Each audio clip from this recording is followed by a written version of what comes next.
अभी जो शिक्षा हम लेते हैं वो मैकॉले की है।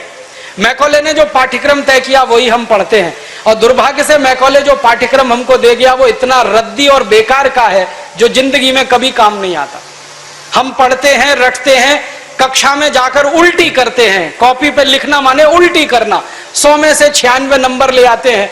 अब उसका शहद लगा के चाटें तो क्या निकलता है उसमें से? 96 नंबर। जिंदगी में काम नहीं आती वो शिक्षा। मैं मेरा उदाहरण देता हूं, सालों साल मैंने पढ़ाई की, मेरा जीवन खराब किया।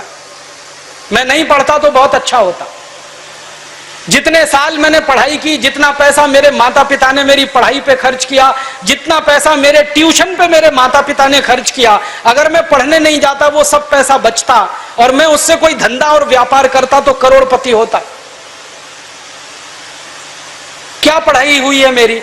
मैंने बचपन में पढ़ा x + y whole square is equal to x square plus 2xy + y square, x - y whole square is equal to x square minus 2xy + y square. अब मेरे समझ में नहीं आता कि करूं क्या इसका मैं मेरी जिंदगी में।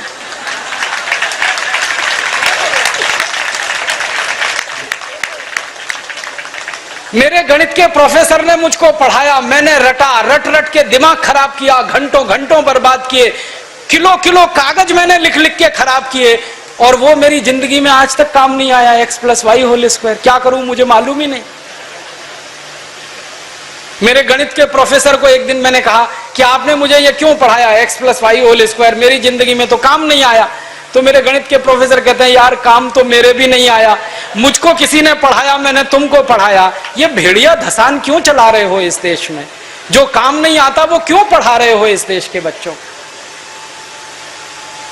बचपन में मुझे पढ़ाया गया अमेरिका का पहला राष्ट्रपति कौन, क्या करूं इसका?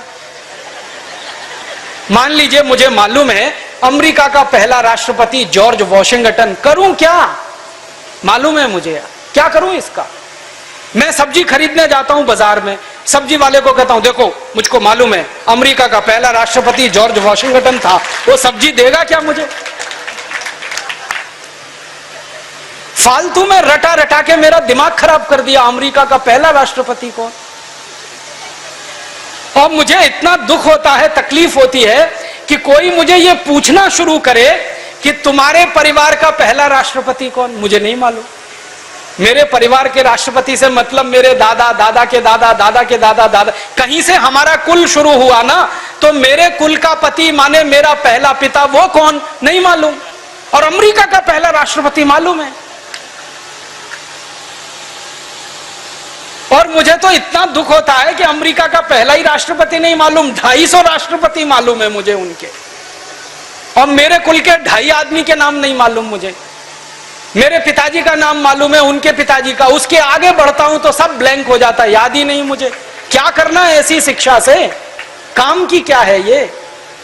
बचपन में मुझको पढ़ाया कनाडा का क्लाइमेट कैसा, कनाडा का, भारत का नहीं, कनाडा का। कनाडा की जलवायु क्या है, क्या करूं उसका कनाडा की जलवायु का? मैं तो कभी कनाडा जाने वाला नहीं, कनाडा मेरे घर में कभी आने वाला नहीं, उसकी जलवायु पढ़ के करना क्या है? मैं शिवपुरी में रहता हूं, मैं भोपाल में, ग्वालियर में रहता हूं, मुझे शिवपुरी की जलवायु मालूम है तो कुछ काम आने वाली है, कनाडा की जलवायु क्या काम आने वाली है? कभी जिंदगी में मौका मिला कनाडा जाने का, जिसका कोई दूर दूर तक संभावना नहीं है, तब जाके वो बात कभी काम आएगी। उसके लिए रट रट के, पढ़ पढ़ के दिमाग खराब कर दिया घंटों घंटों।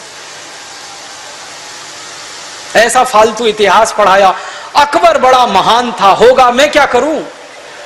अकबर महान था, ठीक है, मैं क्या करूं उसका? मेरी जिंदगी में उससे क्या फायदा होने वाला है अकबर की महानता से? मतलब मैं कहना यह चाहता हूं कि जो ज्ञान हम ले रहे हैं हमारी शिक्षा में, वो जिंदगी में कभी काम नहीं आता।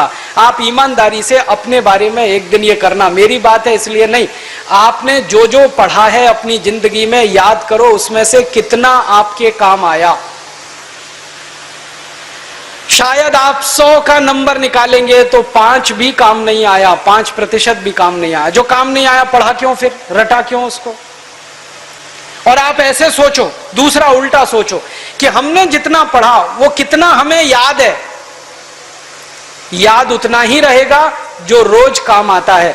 बाकी कचरे को दिमाग निकाल के ऐसे ही फेंक देता है। जो याद ही नहीं रहे और काम नहीं आए उसको पढ़ना और पढ़ाना क्यों। तो मैंने सोचा कि शिक्षा व्यवस्था बदलना बहुत जरूरी है। हमारे बच्चों के ऊपर इतना बोझा हो गया है, इस बोझे ने बच्चों को खत्म कर दिया। कभी कभी तो मुझे इतना अफसोस होता है, अखबारों में खबर पढ़ता हूं 12वीं कक्षा का रिजल्ट आया, इतने बच्चों ने आत्महत्या कर ली। क्यों? फेल हो गए। बच्चे थोड़ी फेल हुए हैं, परीक्षा की पद्धति फेल हुई है हमारी, बच्चे फेल नहीं हुए। बच्चों के बारे में तो सारी दुनिया कहती है कि वो तो कच्ची मिट्टी के घड़े के जैसे हैं, जैसा आप शेप दोगे वैसे हो जाएंगे। हमारे बच्चों को हमारे अध्यापक और परीक्षा वाले शेप नहीं दे पाए, इसलिए परीक्षा पद्धति फेल हुई है, बच्चे फेल नहीं हुए। मुझे तो कई बार यह कहने के मन करता है कि बच्चों को फेल करने वाले अध्यापकों को फेल करना चाहिए, क्योंकि उन्होंने पढ़ाया नहीं ठीक से, समझाया नहीं बच्चों को ठीक से। और इस शिक्षा पद्धति में क्या भेड़िया धसान है। 100 में से 90 नंबर लाओ, 99 नंबर लाओ, 98 नंबर लाओ तो आप बहुत होशियार हैं, 33 नंबर लाओ, 30 नंबर लाओ तो आप बिल्कुल बेकार हैं। न्यूटन को तो जिंदगी में कभी भी 30 से ज्यादा नंबर आए नहीं, बेकार है न्यूटन, वो तो सारी दुनिया में पूजा जाता है। कभी फेल, हमेशा ही फेल हुआ, पास ही नहीं हुआ कभी न्यूटन। स्कूल वालों ने निकाल दिया उसको कि हर बार फेल हो जाता है, ये पढ़ने लायक नहीं है। जब स्कूल ने निकाल दिया उसको, तब उसका दिमाग खुल गया और उसने गिरते हुए सेब को देख लिया और उसने गुरुत्वाकर्षण का सिद्धांत दे दिया। जो आदमी स्कूल में फेल हो गया था, अब सारी दुनिया उस पर पीएचडी करती है और उसके गुणगान करती है। माने फेल और पास होने से किसी व्यक्ति के जीवन का कोई लेना देना नहीं। आप आइंस्टाइन की अगर कहानी पढ़ोगे तो आइंस्टाइन तो 9 कक्षा के आगे पढ़ नहीं पाया, कभी निकाल दिया स्कूल ने उसको, क्योंकि वो कुछ और सोचता रहता था। स्कूल ने निकाल दिया और निकालने के बाद सारी दुनिया में E = mc² का जो सिद्धांत दे दिया, सारी दुनिया उसका गुणगान करती है और एक ऐसे आदमी को पूछती है जो स्कूल में 9 क्लास के आगे बढ़ा ही नहीं।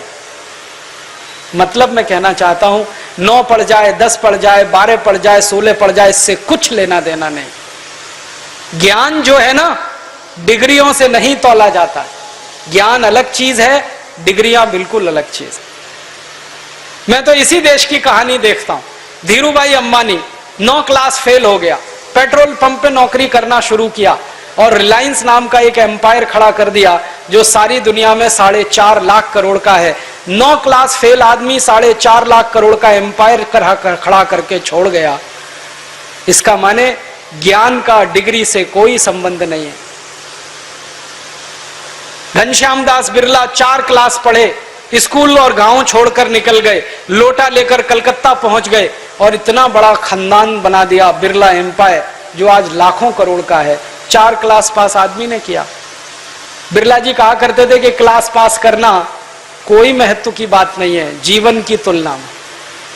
तो हम जीवन को जीने वाली शिक्षा हमारे विद्यार्थियों को दें, ऐसी शिक्षा व्यवस्था हम बनाएं जिसमें डिग्री का महत्व ना हो, ज्ञान का महत्व हो, परीक्षा का महत्व ना हो, सीखने का महत्व हो। पढ़ाने का महत्व नहीं हो, सिखाने का महत्व हो। अध्यापक भी सीखें, विद्यार्थी भी सीखें, दोनों सीखने की प्रक्रिया में आगे बढ़ें। ऐसी एक शिक्षा व्यवस्था हम बनाना चाहते हैं और ये पूरी शिक्षा व्यवस्था मातृभाषा पर आधारित होगी, ये अंग्रेजी पर आधारित नहीं होगी। अंग्रेज आए तो अंग्रेजी आई, अंग्रेज गए तो अंग्रेजी चली जानी चाहिए थी। क्यों हमने रख लिया इस अंग्रेजी को? अंग्रेजी में पढ़ाते हैं अपने बच्चों को, मार मार के सिखाते हैं, बच्चे बेचारे अक्सर उसमें फेल हो जाते हैं। हिंदुस्तान के बच्चे गणित में पास होते हैं, भौतिकी में पास होते हैं, रसायन में पास होते हैं, अंग्रेजी में फेल हो जाते हैं। होना ही चाहिए उनको अंग्रेजी में फेल, क्योंकि अंग्रेजी विदेशी भाषा है।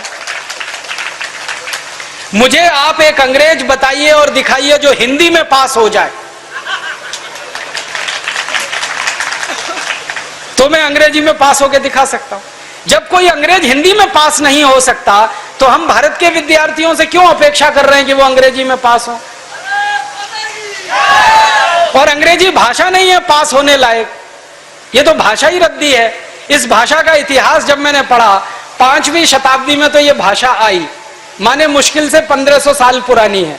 हमारी भाषा तो करोड़ों साल पुरानी है, संस्कृत, हिंदी, मराठी, तमिल, तेलुगु, कन्नड़, मलयालम, ये तो 1500 साल पुरानी है। और दुनिया की सबसे रद्दी भाषा है अंग्रेजी, जिसकी कोई अपनी व्याकरण नहीं है जो शुद्ध हो और ठीक हो। आपको एक उदाहरण देता हूं, अंग्रेजी में एक शब्द है पीयूटी, पुट, बीयूटी, तो पीयूटी पट होना चाहिए,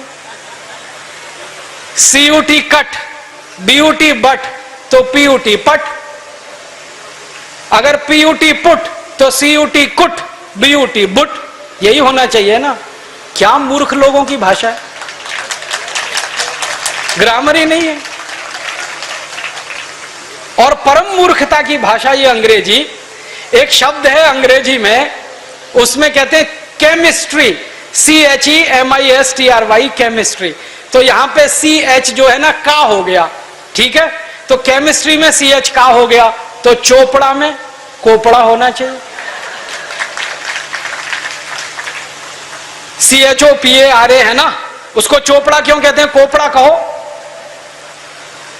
और CHOPARA को चोपड़ा कह रहे हो तो CHEMISTRY को केमिस्ट्री कहो। फिर एक जगह CH का है, एक जगह CH चा है, कुछ समझ में नहीं आता क्या इनका हिसाब किताब है। मूर्खों की भाषा है ये अंग्रेजी। और इस भाषा की कितनी बड़ी कमजोरी है। अंग्रेजी में एक शब्द है SUN, माने सन, माने सूरज। अब किसी भी अंग्रेज माई के लाल को मेरी चुनौती है कि इसका दूसरा शब्द अंग्रेजी में से निकाल के लाए, SUN का पर्यायवाची है ही नहीं, लाएंगे कहां से। पूरी अंग्रेजी में सन का पर्यायवाची नहीं है, माने दूसरा शब्द नहीं है जो सूर्य को बता सके। अब हम संस्कृत की बात करें, सूर्य एक शब्द है, दिनकर, दिवाकर, रवि, भास्कर, मार्तंड, 84 शब्द हैं हमारे पास संस्कृत में। अंग्रेजी में एक ही है। एक शब्द है अंग्रेजी में मून, एक ही है, चंद्रमा। और हम संस्कृत में 56 शब्द हैं चंद्रमा के लिए। अंग्रेजी का एक शब्द है वाटर, माने पानी, वो अकेला एक ही है। वो नदी का पानी हो या नाले का, कुएं का हो या तालाब का, सब पानी वाटर है। और यहां भारत में हर पानी के लिए अलग शब्द है। बारिश का पानी अलग, समुद्र का पानी अलग, नदी का पानी अलग, तालाब का अलग, सरोवर का अलग, नाले का पानी अलग, कीचड़ का पानी अलग, सब पानी के लिए अलग अलग शब्द है। अंग्रेजी में एक ही है, वाटर। बहुत गरीब भाषा है अंग्रेजी, शब्द ही नहीं है उनके पास। कितने गरीब हैं, चाचा भी अंकल, मामा भी अंकल, मौसा भी अंकल, फूफा भी अंकल, फूफा का फूफा भी अंकल, मौसा का मौसा भी अंकल, कोई शब्द ही नहीं है अंकल के अलावा। और चाची, मामी, मौसी, सब आंटी, कोई दूसरा ही शब्द नहीं है उनके। हम तो मूर्ख लोग इस अंग्रेजी में फंस गए, अकल नहीं हमारी तो मारी गई है। हमारे देश में जो अंग्रेजी पढ़ गए ना, अकल उन्हीं की मारी गई है। जो नहीं पढ़े वो बहुत